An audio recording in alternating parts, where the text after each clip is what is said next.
Here's a special look at the making of Olive the Other Reindeer. The fact that I actually got to do the voice, too, on top of it was just so much fun. And I have so many dogs, and I love this character so much, and it was really fun to finally get to put all these weird noises that I hear in my house all day to some use. Yeah!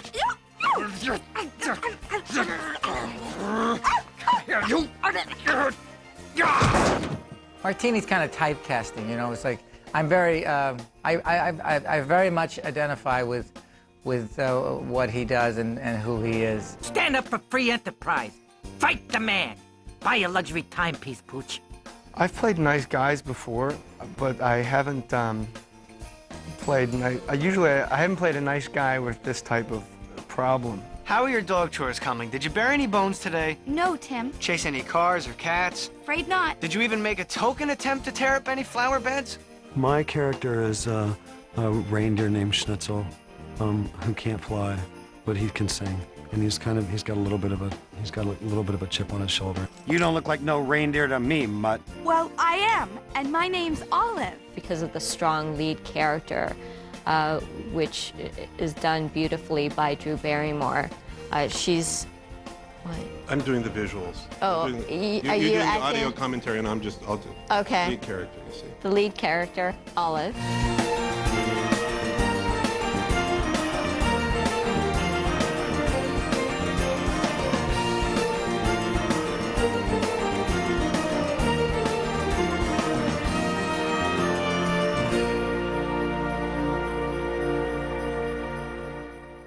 I grew up watching different Christmas specials, and they were so much a part of my Christmas ritual that I'm really excited to have a new one. Hey, everybody! Don't despair! I'm Olive, and I'm going to the North Pole to help Santa. I'm the other reindeer. The look of Olive is a little different than Simpsons or Futurama or other shows that are on TV. It's a 2D sort of looking show, but it's all done in 3D. The characters are modeled like you would a 3D character like Toy Story, but they're modeled flat. They're not dimensional. Their environments are dimensional, but the unique style comes from this mixing and juxtaposing of flat and dimensional attributes. Bringing an animated character to life, it's all about performance, acting, and timing. You listen to the track drives everything. I mean, you start with a good track, you're bound to have some good animation. I'll bet Tim would rather have you pull Santa's sleigh than chase flower beds and tear up cars. Or whatever. I'm sure he would, but... I'm serious, Olive. You've got to get to the North Pole. The look of the characters in Olive came directly from the book by Jay Otto, and we tried to mimic the look of the book, and that was one of the challenges we had in translating it to 3D. This is the storyboard room. This is where it all sort of starts here after the initial design work has taken place and the script's written. We have to convert the script into a comic book form. So basically what you're looking at is lots and lots of little drawings that replicate the script and give us something tangible that we can affix numbers to for shot numbers. There are actually about 750 shots in Olive. Here we're modeling the Olive character, and as you can see, she's in wireframe mode here. We're just pushing and pulling the points and polygons around here on the screen to manipulate Olive into any shape that we need. So right now, pushing and pulling on this mesh here, you can see it updating in the corner. And you can tell that Olive is a totally flat character. Even though she's in 3D, she's totally flat, which is a little bit ironic. But that is the nature of the style of the show. And we've actually got a stunt version of Olive that we did actually do in 3D for scenes that require a lot of rapid perspective changes on her.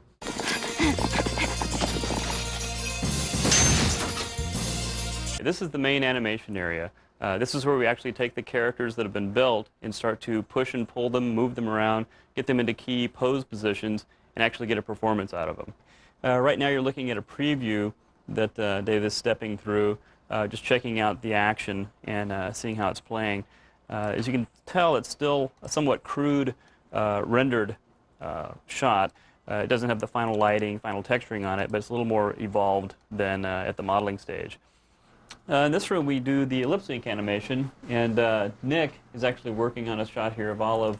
We can load in the audio WAV file and position different frames of Olive's mouth positions to correspond with the different vowels and consonants of the dialogue, we can play it back, and you actually see a little preview of her speaking down here in the corner. A barking reindeer. Isn't that... Stow it, Tundra Breath. Maybe I'm just a little runt with no antlers, but it looks like I'm the only one who's trying to save Christmas. You could at least wish me luck. In this room, we concentrate on camera and lighting. This is where all the elements sort of come together. We can take the camera, we can truck it in and out, compose the shots, do any sort of last-minute tweaking in terms of the composing of the shot. And if you pop up to the perspective window, we can show you that actually what we've got is a little virtual soundstage. You've got your camera and your lights. You can see the lights floating out here in space. We can manipulate those, rotate the lights around, change the lighting attributes, just like you would in a TV studio. We're in the TD room, and we're down to the last shot from all of the other reindeer, and we've pretty much set up the environment. He's got the characters in there. He's hitting the render button, and the computer is now taking the lighting and texturing into consideration and gives us the final frame. And that's a wrap. We fell in love with this little book, Olive. We loved it. We read it aloud to each other. Took turns. And then we thought, wouldn't it be good? This would be good for TV. And so we tried to figure out how to animate this. It's a beautiful style, but it's very flat. So what we did is we got these animators who know how to run computers. And it's all like computerized and stuff. And then we made this little doll. And that's actually all done with puppets. So.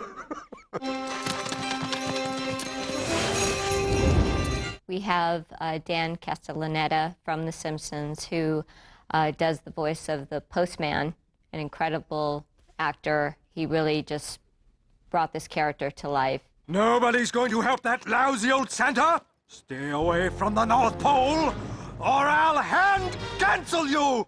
And then we have Tim Meadows, who's Richard Stans. Excuse me, Olive, but Santa said all of the other reindeer. I'm afraid you just misunderstood. It happens all the time. I used to think the Pledge of Allegiance was about me, Richard Stans. We have Michael Stipe, who sings an amazing song and plays Schnitzel, who is flightless. Life's hard enough, and now Santa's flight. It's been an awful day. Ed Asner is Santa Claus. Fantastic. Ho, ho, ho, people, we're flying. Peter McNichol plays Fido, Olive's pet flea. Did Santa just say Olive, the other reindeer? He said maybe we'll make do with all of the other reindeer, you silly flea. No, he said Olive, the other reindeer. I heard him. Santa needs you to be the replacement reindeer. I think we both got really lucky with our actors, especially Drew, who she's amazing. She's just incredible. She threw herself completely into it. I'm sorry, Tim. Let's not fight at Christmas. There's no Christmas this year. So you have to always wait to see what Claudia says. Could be bad, it could be good. Oh, sorry. This dog, when you see this dog actually come to life in animation, you'll never have wanted to hug a computerized image as much as this. Everyone loves you, Santa. And all over the world, everyone is hoping you'll fly tonight and make their dreams come true.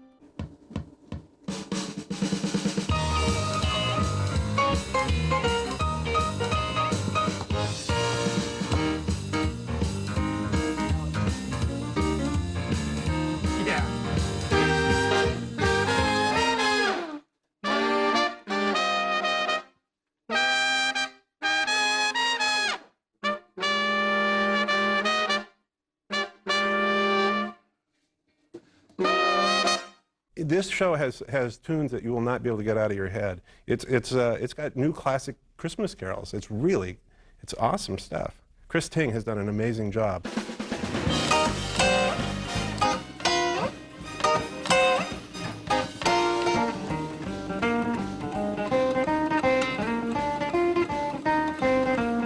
Big Bad Voodoo Daddy was actually it was given to me by the late great Albert Collins. He signed a poster for me one day when I went to go see him years and years ago, and he wrote, "To Scotty, the Big Bad Voodoo Daddy." And when I was putting the band together with Kurt, he's like, "Well, what do you want to call the band?" And it just came to me in my head, and I almost said it like tongue-in-cheek to see his reaction. I said, "Big Bad Voodoo Daddy," and he made this face. Yeah, that's great.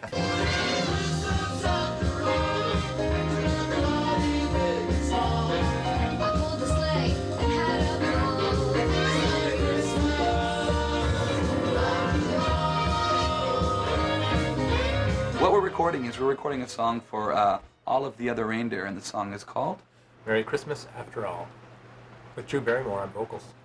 I don't have antlers, I don't have hooves. How flying works, I have no clue. But now I've got the reindeer moves. I'm a true blue member of the crew. It took Olive to remind us you can't give up on Christmas Eve. Now the trouble's all behind us, 'cause Olive taught us how to believe. All big at the front, all big, yeah, yeah.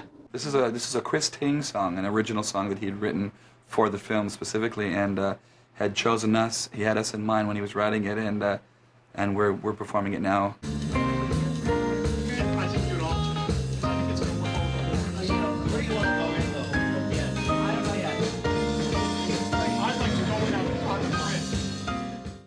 What we've learned from having done animation so many years on The Simpsons and on Futurama, and that we brought to this show as well, is that what you try to do is you try to get as good animation as you can.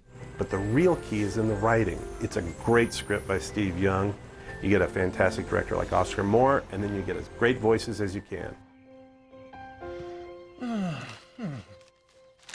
Olive, the other reindeer saves Christmas? Huh? No, I was gonna keep going because he opened Merry his mouth. Christmas, Tim. I hope you're not too mad at me. Olive! My character, Tim, is the owner of Olive, who is a dog, but she's not a very good dog. I mean, she's well behaved, but she's not really sure how to act like a dog. She's more one of the guys. She doesn't chase cars or bury bones, and Tim's a little perplexed as to why his dog is acting not dog-like. Come on, Tim. You know I'm not for that silly stuff. I've tried to be man's best friend by being your best friend, haven't I?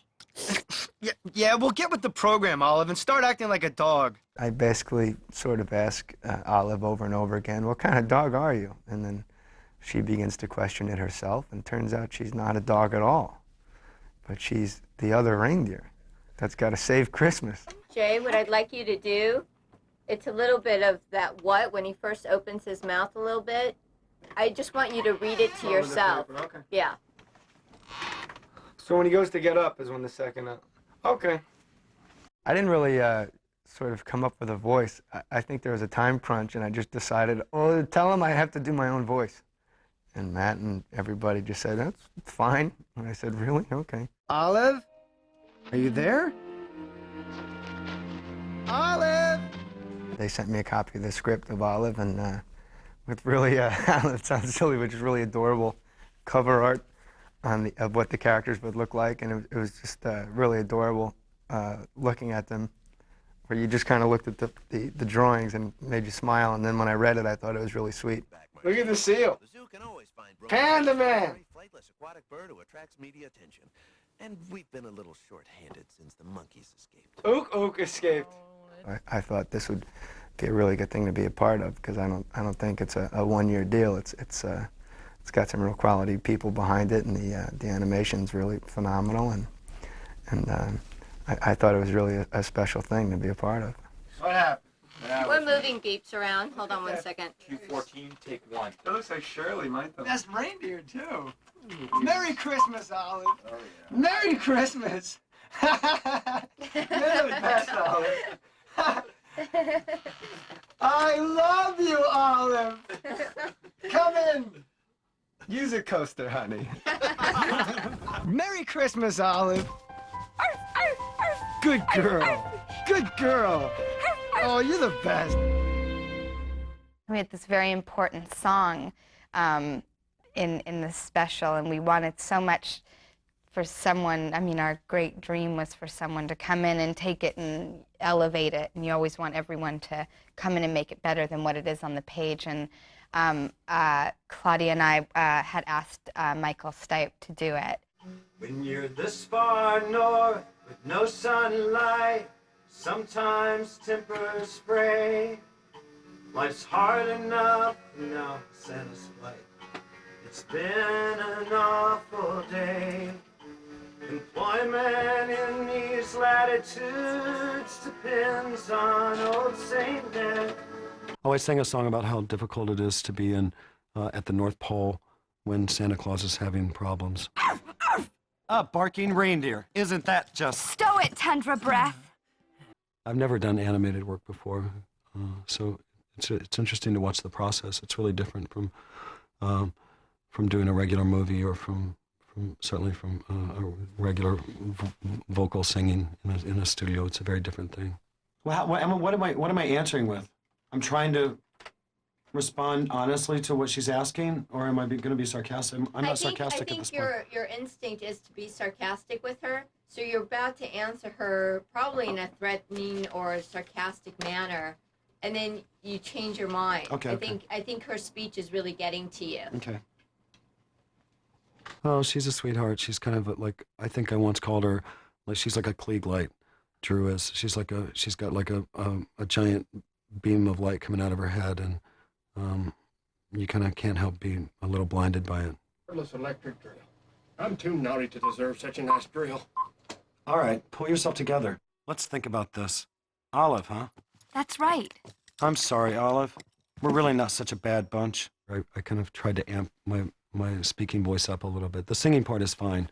The speaking part is a little more problematic. So we worked pretty hard to make it as good as it could be. We found another flying reindeer, and Christmas is back on again. Today I threw Olive through the air, and then I caught her again, and I had to grunt a lot, and it's just a lot of stuff like that. Watch it, pal. That's valuable merchandise. It's mine. I'm really, really not anything like that character. In real life, I have a very deep, rich voice.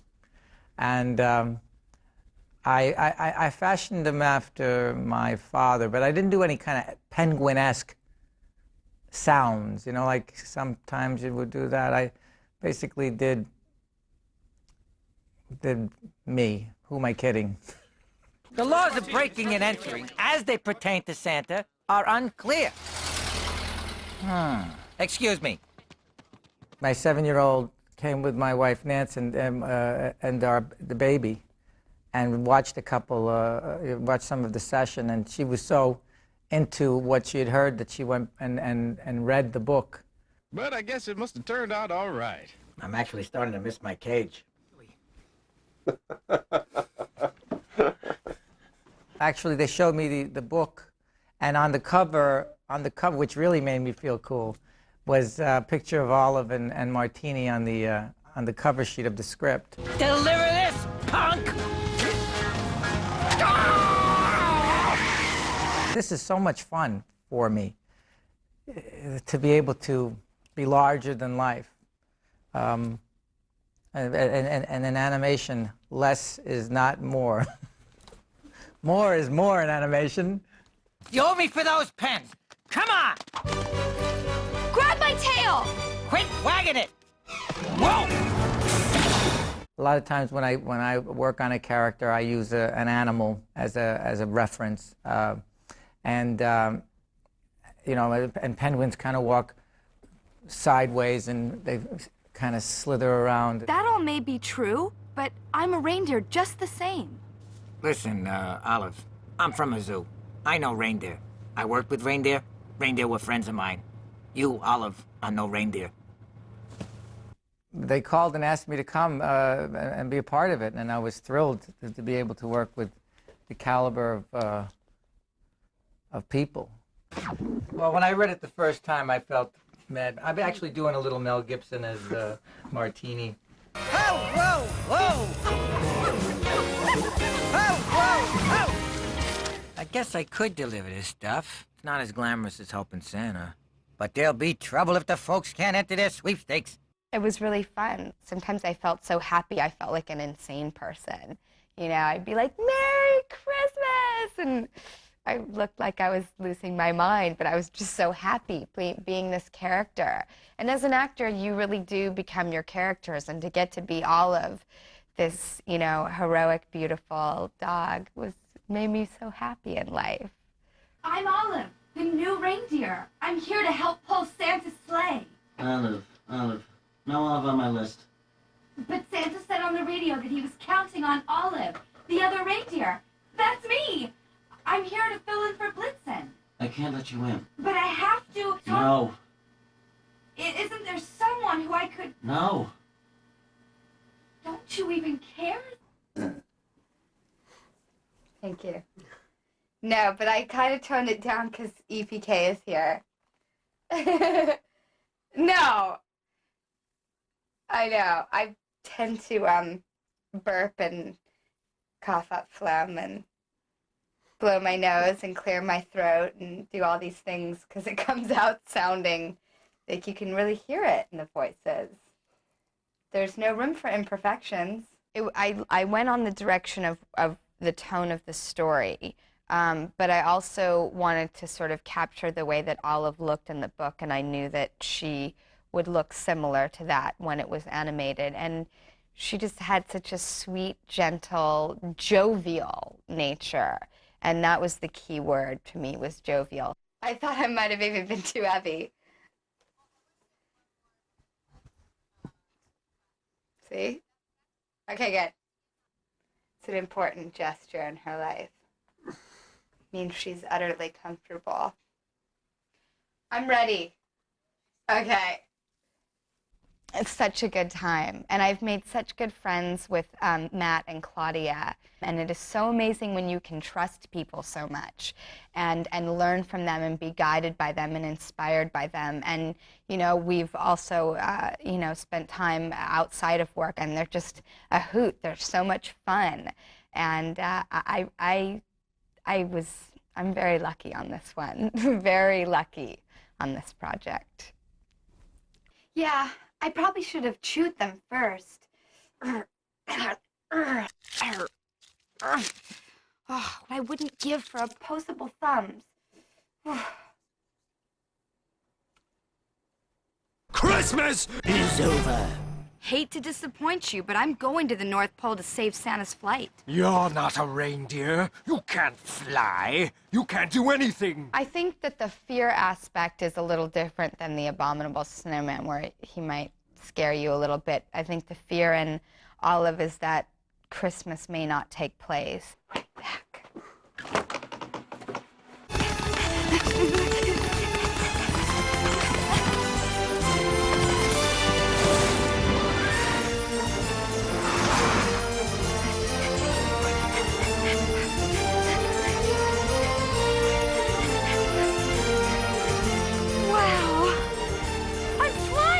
You know, I wouldn't talk in Olive the way I'm talking right now, no. You know, she's happy puppy. Everything is much more passionate and exciting to her, even if she's just saying something simple. You know, it's like, and I hope she doesn't come off as insane either. No, I don't think she will. I hope she won't. It certainly didn't come from that place. It came from this pure intention of, you know, someone who has the power within them to affect every situation and everyone they encounter with excitement and enlightenment. Bye, Olive. Bye. We'll miss you. Merry Christmas, Olive. Bye. I'll keep in touch. Merry Christmas!